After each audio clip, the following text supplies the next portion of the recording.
जय श्री कृष्ण मित्रों, स्वागत है आपका हमारे YouTube चैनल MS के सुविचार पर। मैं आज आपको बताऊंगा कि अगर जिस व्यक्ति की दुकान ना चलती हो तो महाशक्तिशाली उपाय बताऊंगा जिसको करने मात्र से आपकी दुकान में ग्राहक इतने आएंगे कि आप संभाल नहीं पाओगे। ग्राहक की लाइन लग जाएगी और जब ग्राहक आने लगेंगे तो ऑटोमेटिक धन आने लगेगा, माता लक्ष्मी की कृपा हो जाएगी। तो क्योंकि ये ऐसा उपाय है जो कभी निष्फल नहीं जाता, हमेशा सफल होता है। इस उपाय को करने से ऐसा हुआ ही नहीं है आज तक कि ये उपाय असफल हुआ हो, क्योंकि ये भोलेनाथ का महाशक्ति उपाय है। करना क्या है दोस्तों, करना क्या है मित्रों, ध्यान से सुनिएगा और वीडियो को पूरा देखिएगा ताकि आपको ये उपाय समझ में आए कि करना क्या है। अगर आप मेरे चैनल पे नए हैं तो चैनल को सब्सक्राइब कर दीजिएगा और बेल आइकन को क्लिक कर दीजिएगा। और मैं अब बताने जा रहा हूँ इस महाशक्ति का उपाय। तो करना क्या है, आपको सुबह उठना है हर सोमवार को।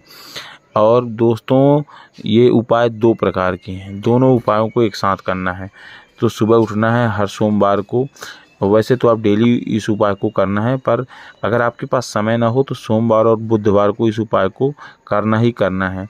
तो क्या करना है कि आपको सोमवार को जब भोलेनाथ के पास आप जल चढ़ाने जाते हैं, या फिर जो व्यक्ति जल चढ़ाने नहीं भी जाते हैं तो वो अवश्य जाएं। तो जब भोलेनाथ के पास आप जल चढ़ाने जाते हैं तो जल आप जब चढ़ाते हैं भोलेनाथ पर तो ध्यान रखें जल शुद्ध होना चाहिए, उसमें थोड़ा सा गंगा जल मिला लेना है आपको और तांबे के लोटे से जल चढ़ाना है भोलेनाथ पर। और हर हर महादेव 3 बार बोलना है और जल चढ़ा देना है भोलेनाथ पर, शिवलिंग पर। और जल चढ़ाने के बाद जो जल बहकर आता है तो उसको जल को वही तांबे के लोटे नीचे रख देना है और उसके जो भी जल भोलेनाथ के ऊपर से बह के आ रहा है उस लोटे पे ले आना है घर को। घर में जब जल ले आएंगे तो उस जल को अपने दुकान पे छिड़कना है, वो भी कुशा से। ध्यान रखिएगा, हाथ से नहीं छिड़कना है, कुशा से छिड़कना है। और हर हर महादेव बोलते रहना है, पूरे हाथ छिड़कना है। फिर देखिएगा दोस्तों चमत्कार हो जाएगा, आपकी दुकान चलने नहीं दौड़ने लगेगी। आपके पास इतने ग्राहक आएंगे कि आप संभाल नहीं पाएंगे, आप नौकर रखना पड़ेगा आपको। ये सच्ची घटना है दोस्तों, ऐसा हुआ है कई बार। जिस व्यक्ति ने इस उपाय को किया है उसका समझ लीजिए कि वो सफल हुआ है, क्योंकि भोलेनाथ देवों के देव महादेव हैं और उनकी कृपा हमेशा उन पर बनी है जो ये उपाय को किए हैं। दूसरा उपाय है दोस्तों, वीडियो पूरा देखिएगा ताकि दूसरा उपाय भी बताऊं। दूसरा उपाय ये है कि जो बुधवार आता है, बुधवार को आप भोलेनाथ के मंदिर पे जाते हैं, शिवालय पे जाते हैं, वहाँ गणेश जी तो रहते ही हैं। तो गणेश जी, बुधवार को गणेश जी की पूजा बहुत श्रेष्ठ मानी जाती है और सोमवार को भोलेनाथ की पूजा श्रेष्ठ मानी जाती है, क्योंकि भोलेनाथ सोमवार का दिन भोलेनाथ का होता है, बुधवार का दिन गणेश जी का होता है। तो गणेश जी की कृपा ऐसी होगी दोस्तों कि आपको करना क्या है, जब कहते हैं प्रथम पूज्य गणेश जी, पहली पूजा गणेश जी की होती है। तो गणेश जी को जब जल चढ़ाते हैं, जल चढ़ाने के बाद जब उनका चंदन बंदन टीका करते हैं तो उन पे उनका सबसे प्रिय फूल क्या है, वो है दूर्वा, जिसे दूर्वा बोलते हैं, दूब। उस दूर्वा को 3 दूर्वा आपको उन गणेश जी के ऊपर चढ़ाना है, याद रखिएगा।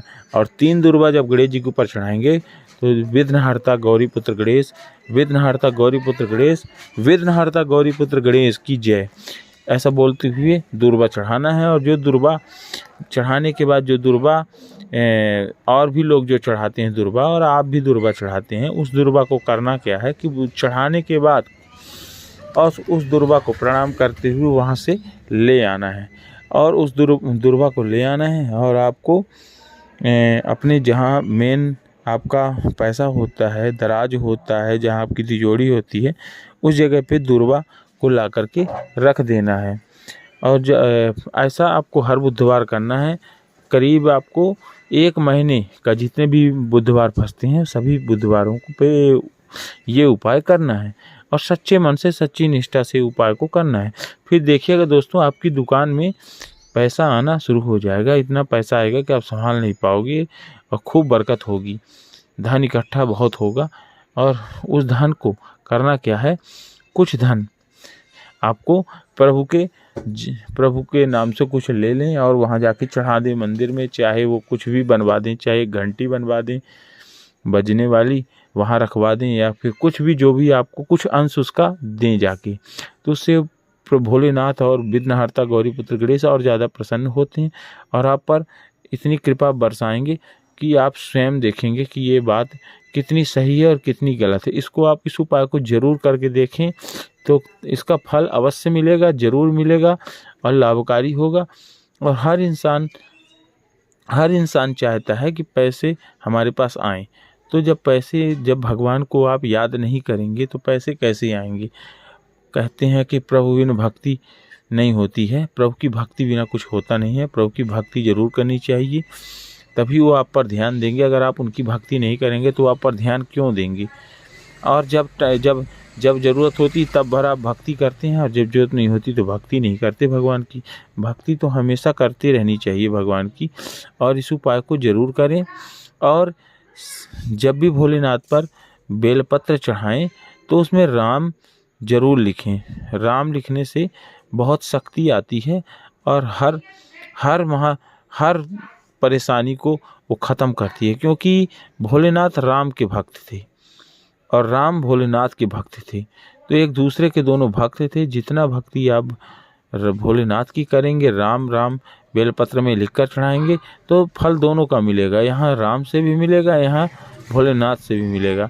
तो अगर वीडियो पसंद आई हो तो वीडियो को लाइक कर दीजिएगा और हर हर महादेव जरूर लिखिएगा कमेंट में, ताकि भोलेनाथ का नाम लेंगे तो आपका भी कल्याण होगा और हमारे पास मैसेज आएगा तो हमारा भी कल्याण होगा। तो कल्याण दोनों का होगा।